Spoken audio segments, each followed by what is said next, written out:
Hey everyone, Paul here with GammaEdge. Want to go over a series of trades that we did yesterday, how we use the tools, and hopefully give you some insight on how you can stitch everything together. Before we do that, I want you to just pause your player, read this. The key takeaway is you're responsible for your own actions, and we're not. One of the things that we set up in the morning is to take a look at the 0 DTE. We take the single expiry. This is our web app application that we have, and we look at the different structures and the different levels that we have here. One of the things that we try to equip everyone is teach them how to read the structure, and when you can read the structure, you can then take action upon it. One of the things that we saw in the pre-market was that we had an implied open that was indicated right around 63, 66. It kind of wavered in the morning a little bit up and down, but it was coming right up under this 63.70 level. Another thing that we witnessed in the pre-market was that the 6400 had a significant amount of gamma, even from the previous night's close down here. And when you look at that and you look at where we were potentially going to gap up, we knew we had a very, very strong potential to be in a call-dominated area. That's what the green here is showing us. So we had green gamma, which is call-dominated gamma. And when you are starting the day in there, and especially as you move into the afternoon session, having in the money calls below spot price is in the money calls, and that's out of the money puts. As you start moving up the chain here, you're gathering more and more call charm, which is going to be supportive. And so we knew we had a very, very good opportunity to take advantage of some things that we saw to the north if we were to open higher than what we had closed on Thursday. This level that we highlighted, this is an annotated chart that I produced in the morning, but this highlighted level that you see here, a lot of net OI, and just because I do this every day for everybody in the members in the Discord, the key takeaway here is this is a pretty significant level. We knew there was going to be a huge opportunity if we broke through this and moved up. We also knew, though, because of what is labeled here as CTOMC, this is a monetization of call level. And one of the key things that I think distinguishes GammaEdge is that we name our major levels, because we have detected, and over the years that we've been doing this, different levels have different behaviors. The genesis of where these levels come from is from different parts of the structure. And so by identifying them uniquely, we know what some behaviors are going to be.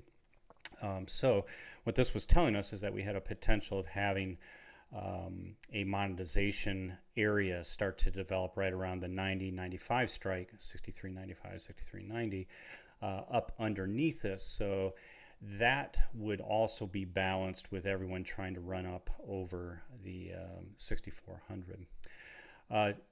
Below this area where we're projected to open, we also have what we call our transition. And we have no idea if the market's going to stay and be able to stay up here, or if it's going to reject back down and possibly break down through.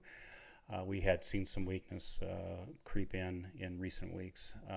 So one of the key things is that when you're doing this structure analysis is that you plan for prices going up, and you also plan for prices going down. So as it turns out, when we started isolating just what would happen if we went up, 63.70 played a real pivotal role here. So although it's an unnamed level, it's one of those levels that we don't necessarily have designated. It's close to where we were opening, and we expect to overcome this significant net OI that was there. And then, as I said, let the marble rolling begin. So this was produced before the open, by the way. I'm on the Eastern time zone here, so we're about an hour before the open. So the plan there was for us to attempt to catch a small long, if we can, from the 63.70 with a profit target up to the 63.85 area. And so we were going to, if we did gap up into here and we did push higher here, the if-thens were saying, let's catch a small long and try to ride that long up here to 63.85, which is up in this particular area. That would give us a good 15 point, maybe 10, 15 point on naked longs, and that's that's a good way to start the day and do things if they all work out for you. Yeah, so let's go to the next one. So this actually shows the execution of that trade. So effectively, we were the book was clearing in the morning, and then we came up here into the 6370 area right here. And as soon as we came up into that area, we took the trade. And the actual trade blotter is here from TradeStation, and you can see where we got filled, and these were naked. So I put one on, and then a few minutes later put the second one on. As we pulled back and we held the 6370, I had conviction that we were going to hold that 70 area for a number of reasons that we won't get into right now. But we're talking during voice when all this is happening. So I'm in the Discord, I'm on voice, I'm telling people what I'm doing, why we're taking the trade, and why we're moving up. So as it turned out, it did exactly, almost textbook, moving up all the way up to the 63.85.86 area, which is exactly where we had said that we had a profit target, right? So again, this was all done before the open, an hour before the open, using the web app from actually a much earlier timestamp. It doesn't change in the morning, so it doesn't really matter which one you use, except for real-time gamma. It's not going to change appreciably. And so as we rounded the top and weren't going to continue north, I went ahead and I took the trades off. A very good profit profile, as it turns out, and was able to bank that in a very, very quick manner. So basically putting these on right around 47.51, so about 20 minutes into the session, and then taking them off 40 minutes into the session. So a 20-minute trade, and had already done very well for the day. Another part of the if-thens that I created in the morning discussed the role of this 63.85. As you remember, that was one of the profit target areas. And so that 63.85 and that 6400 was a fairly strong level. One of the key things that we said, if we fail to penetrate or hold the 6400, so that means you're coming up underneath it, you're coming up under the 6400 area, and then you're rejecting out of that. We think it'll be a bit of a holding pattern in the 6390 to 6400 zone due to a large decaying charm in the overhead and considerable increasing charm underneath us. And this goes back to the web app. When you're up in this particular area, you've got a lot of in-the-money calls now that are really starting to get amplified, especially as the day progresses, with a lot of increasing deltas. That's due to time, and that's charm. And so that, coupled with, as we move up the chain, we've got a lot of gamma that's going into the overall network or overall system. And so that has the tendency to start pushing us upward. And so our idea here was that we were going to kind of hang out. It was going to be hard because of all that call gamma and the charm, more importantly. And there was some Vanna on the day also. I don't want to leave her out. That we were going to hold up in this particular area. So the play that I was looking there was that we were going to pick up a lotto ticket around 63.95, a lotto ticket, because that morning trade, if it worked out and we got up into this area, I would use basically some of that free money to go ahead and put some trades on up at the top here. And so I was going to do a 15 to 20 wide fly, and I intended to fund it with the other activities that had gotten us up to this point. Now the 63.85, although it too is unnamed, I felt was going to be a backstop. And the primary reason for that backstop is that once you start getting up into this 90-95 area, you can see there's a little divot in the way the gamma is distributed around here. I won't go into it here. Happy to explain this in the Discord if you want to come in and kick the wheels. But suffice to say, this is a very, very good holding area where we get pinning due largely to the charm that's keeping us going from underneath, and the gamma, which then starts to stall. And remember, gamma relies on price movement. If you're not moving spot price, then you don't have a change in gamma, and therefore you don't have a change in delta. You have a constant gamma. You have a non-zero level, but if spot price isn't moving, then it doesn't really have a lot of influence, and then you tend to stall, right? And a lot of folks don't explain that those mechanics, and I think that's really, really important, which allowed us to do this. So if we thought the 85 strike was going to be a backstop, if we pushed to 6,400 and then failed to move higher, and we said it was a ledge, you can go back and look at the materials here, would be a natural stopping point before the market figures out if it wants to monetize or not. Now remember that monetization comment, right? COTMC here is the cumulative value of the money calls here. So this is where we start tipping the monetization probability to the point where people who took all the risk now are going to start wanting to take that risk off the table because they're being paid for it. And so as a result of that, you start monetizing, you're taking calls away at the same rate that calls are going in, you have a potential stalling area here, right? So what we ended up doing is if we moved above 63.85, small long into the range up into the underbelly. Well, I didn't take that part of the trade. I took this trade, this 15 to 20 wide. The key thing that I want everyone to realize here is that we were not inclined to short the area just due to that until we got down to 63.70, just due literally to the just the strength that you have here in the gamma and the net OI. Now, it's very, very possible we could have rolled down the mountain and come back into what we call transition. Not likely unless there was an exogenous event, unless somebody in Washington opened their mouth and did something. So we went ahead and we executed what is that stalling trade, what we call an interleaved butterfly. An interleaved butterfly is where you have a standard butterfly, and I'll show a screen here in a second. That's 20, in this particular case was 20 wide, and I put 4 of them on, and those trades are sitting right here. And you can see them actually go in when they went in, the timestamps that they went in. They didn't all go in at once. As the trade progressed, I kept adding more at a different strike level, and I'll explain that here in a second. Now we have a tool that allows us to see how the market is progressing, how it's unfolding. And this tool is called Vol-M. It's a volume momentum tool. And what it basically, this was at 1210, so this is before I was putting these strikes on. 63.86 was our spot price at that time. And so we're up in this particular area. And all morning we had seen a lot of transactions on the call side that were going in at this area. One of the key things about Vol-M is it gives us a projection. If the market continues on the path that it's on, where could we end the day, right? It's not a guarantee. It's just, given information, where could we potentially go? So 63.83 to 63.71 is where we were indicated to go. But I want to note a couple things. Down here in the legend for this tool, you can see this last set of numbers, 004. It's positive.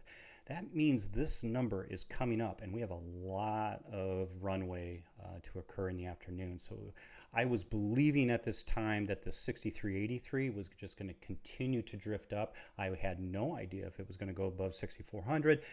That's all determined by the market, what we call volumetrics. But at the end of the day, it looked like it was, working in our favor. By the same token, the puts that are down here on the lower left-hand side were dropping. So I was opening my range. That typically happens. It's a range of uncertainty, and we tend to finish between what we call affectionately in the Discord chopsticks. We tend to conclude right in the middle of those things. So taking that information, I said, well, let's go ahead and put on these interleaved flies. Now, why would I want to do over just a basic butterfly? Why would I want to do an interleaved fly? Well, before we do that, let's just talk about a basic fly. A basic fly, and this is 20 wide, that was centered at 63.95, right? And it was 20 wide. And so 20 to the upper and 20 to the lower. The nice thing is that you get a much better improved what's called terminal P&L. Now the terminal P&L is the P&L that exists at the end of the day, and that's this blue line that you see right here. Why that's important is that if you place the trade and walked away, went for a run, whatever, fell asleep, whatever is happening, this is where the trade for one of those would actually end. You obviously want it to be, for theta decay, you want it to be between where it crosses the zero line, which is this horizontal line right here. So you want to be in this particular area, and you want not to be in this particular area. The nice thing, though, is if you look and just take these as risk units, these squares, you can see that on the upper side we have about 2 risk units, reward units, excuse me, and we have just slightly less than 2 risk units. So this actually is slightly better than a 1-to-1 risk to reward ratio around this region. You're not going to get that with a condor, that type of profile. You're going to be taking on a lot of risk because your short strikes would have to be relatively close together. So not always recommended to take them this close, so a fly can give you a better risk reward profile.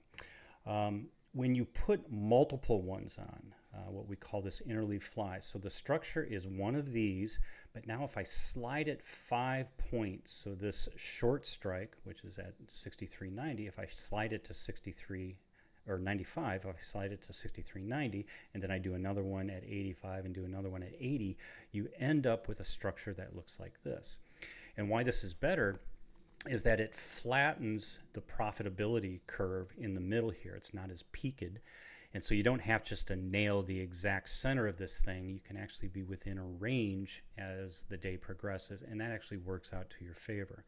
And so by extending this range of profitability compared to a single fly, it's a lot more forgiving. And by the way, when you add these on, you actually are extending upwards. The scale changed in this, by the way, so it actually adds far more gain with not an appreciable loss of risk, right? So it's not quite 1-to-1. You can see it dipped a little bit after I put the trade on, just because of the prices I got. But nevertheless, it's still a very, very good risk to reward ratio. And here's the actual strikes that I ended up putting on. So once you're in the trade, and once it's doing what it's doing, over here on the left-hand side is an updated volume. So this is at 2:15 in the afternoon Eastern time. And you can see, we had put this thing on right in this particular area, and we're just kind of horizontally. So we're in that stalling zone that I talked about during the morning notes. We are drifting up, so you can see we have a positive ROC, and you can see this number here, it has moved up slightly, right? So it's doing everything that we thought it was going to do. And the trades are working very, very well. The same thing here with the put side. The put side is dropping, opening up the projected range that we're going to close for the day. So I've got a set of flies now that are kind of targeted between the 80 strike and say the 95 strike, right in this particular area, right? And now that I've got that, as long as we stay within the projected range, my flies are going to really work out here. And that's why I do the interleave fly, is that gives us that capability to leverage that and have a little bit of movement in here and still have some profitability. Another tool we have is called Vol-D. It's the volume distribution tool. And this, when you run this tool, it runs automatically every 5 minutes in the Discord. So you can click on the auto-generated, or if you can run it manually, it doesn't matter. I just selected just the last, looks to be about 5 slices here. So about 25 minutes worth of data. And what I'm looking to see is is the intent of the market to go way up here with out of the money calls, or what is literally being targeted. I know it's a bit of an eye chart, but this big line right here is 6,400. And basically what this was saying, and what we normally see, and you can look at the different colors in the distributions, that people were targeting 6,400, there's no question, but then it falls off very, very rapidly. Why that's important to this discussion is when we see this type of signature from the market participants, we tend not to go all the way up into this area. The market does not move where there is no price action for a lot of reasons that, again, I won't get into here, but I'm happy to discuss in the Discord. We tend to stay under that, to the left of that area where you have that last big strike here, and you can see where that is here in this particular picture, and that would be, in this particular case, 63.92 is where the dotted line is, and so we're under the 95 ahead of the 90, and you can see where everybody was transacting within the last 25 minutes. They were just basically churning calls in this particular area. Some were buying, some were selling. You don't know if it's open or closed. So calls to the north, puts to the south, you have no idea from volume if they're being open or closed, but it doesn't matter. It really doesn't matter. You're looking for activity. So managing the trade, if we started to move up, I would shift the distribution. I might close this side and open something up here, or if it starts shifting down, I might close the upside and then open the low side. In fact, that's what I ended up doing when I was managing this. One of the trades not shown here, I think, actually does shift it down. So the key thing to take away here is that you can manage within the trade. We use the Vol-M tool and the Vol-D tool to get a real good sense of what market participants are intending, and provided that there's not some exogenous event coming out of Washington or some news cycle, then things are probably going to work out in our favor. So it got to be 3 o'clock, 15:04, and you can see the trade had unfolded almost textbook. It was a beautiful trade. It had been doing very, very well in this case. Why this is important is that you've got to make some decisions. Are you going to just sit in the trade and let it do what it's going to do? Or are you going to take your profits, don't be greedy. So I had gotten in back here. Now this is only one set. Remember, there were 4 different interleaved flies that were put on, but just due to the presentation space, I only included one of them here. So I got in here, and then what I ended up doing here is I took the majority of those lots off, and I left a single lot after this series of transactions. And then I just, as we started to move up, this right now line is actually moving this way, right? It's moving higher in price. And although I know it was going to, it was approaching the prior highs, it's not uncommon, especially as Greeks start to collapse, it's not uncommon to actually see a runaway where we're actually starting to move higher and higher. And so I didn't want that to happen, because that means you're moving this direction and you're losing profits. You're losing them pretty quickly because I'm not on the peak side of this interim P&L that you see right here. I'm actually losing money now as price goes up. But like all trades, the minute you take off your final, it comes on back down and starts working in your favor again. And had I stayed on, I actually probably would have moved up into this green, where this green interim P&L is, or even the red one is, as the price comes down. That's the way trading works. The gods always conspire to go against you and say, na, na, na, na, na, na. This is the P&L for the overall sequence, and you can see here that it did very, very well. Never took on any heat from the minute it was put on to the minute I took it off. It just started beautifully. This is why we watch what we watch. So the summary and takeaways to wrap up here. Learn how to read the 0DT structure, and then develop a if-then plan. To do that, we have a couple things to aid you in that process and check your reasoning. One of them is the web app, and you can use that. And then we publish most days, not every day, but most days, the SPX game plan, where myself, Taylor, might go in and we start detailing some of the things that we're seeing. Once the market opens, execute your entry plan. If a previously identified path occurs, you want to take it if you have conviction. If you're sure of yourself, if you've studied this and you're ready to, do what you are intending to do, then just execute the plan, right? And that's a big step for people. Don't overthink it, because you already thought about it when you developed your if-then plan, when you weren't under pressure. Now the market's open. Now it's executing pretty quickly. Now you got to take your plane, or take your trade. Manage it once you're in it. We have tools to do that. We have the volume momentum tool and the volume distribution tool. Both of those can help you. We have other tools also, no question, but these two are the two I demonstrated today, and they can help you understand what is the art or the realm of the possibility. What is the market doing? What is it intending? And things like that. And then finally, don't forget to take profits. It was not realistic for me to sit in this trade and go all the way up and then potentially have the market run away and lose everything. And literally, this is the zero line here. I mean, I could have gone up, from being up a lot in this to not having anything. That would not be the way to do this. So, I took some off the table with the intention that, perhaps we were going to come on down, but we started to go the opposite direction. So I said, I'm not going to play with this. I'm just going to take it off, and away we go. So with that, I'll leave you. If you have any questions, any comments, any criticisms, concerns, come on down to GammaEdge.us. We have a 14-day free trial.